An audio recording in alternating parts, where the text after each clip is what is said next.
place of Jordan and Andrew? Damian Lee and Jonathan Kuminga will start. Steve, you're playing an opponent that has 6 players in the health and safety protocols. You can also include Alvin Gentry in that as well. Just what's with more positives coming up in the league? What's the apprehension level right now for? Yeah, it's nerve-wracking for everybody. Rick Celebrini just addressed the guys in our walkthrough about the importance of just being as smart as possible, wearing masks as often as you can, and doing all the things that are recommended. So it's tough to be back in this state, but tough for everybody all over the world.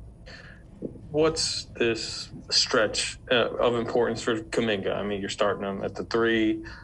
He's been good recently in spurts, obviously in the spot starts the other night. What do you want to see from him, and how important is this stretch for him?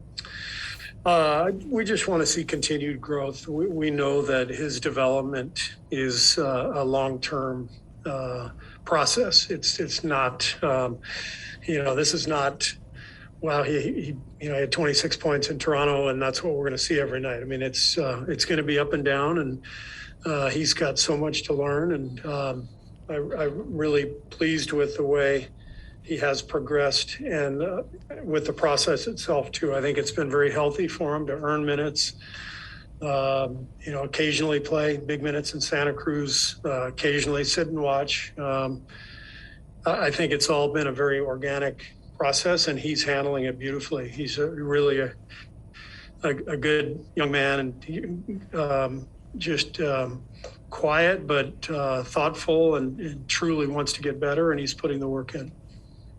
The other night he was, it was kind of roll the ball out there, do what you want a little bit. Tonight he's in a lineup with Steph, with Draymond. How different do you need him to play in this lineup? It's not so much that he has to play differently. It's that he just has to focus on the most important aspects of the game that are going to help us win. And tonight with Steph and Draymond out there, and Looney, he's got to be great defensively. He'll guard Harrison Barnes at times. He'll guard Metu, who's been playing well. So we need him to lock in defensively and defend without fouling, get out and run and transition, and just execute offensively and do the things that we're teaching him. And he's so dynamic as an athlete. If he just stays patient and picks his spots wisely, he's gonna produce.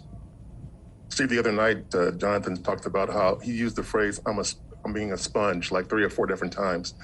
What's your take on just how much he's listening to and how much he's been able to sort of be cultivated along in this process?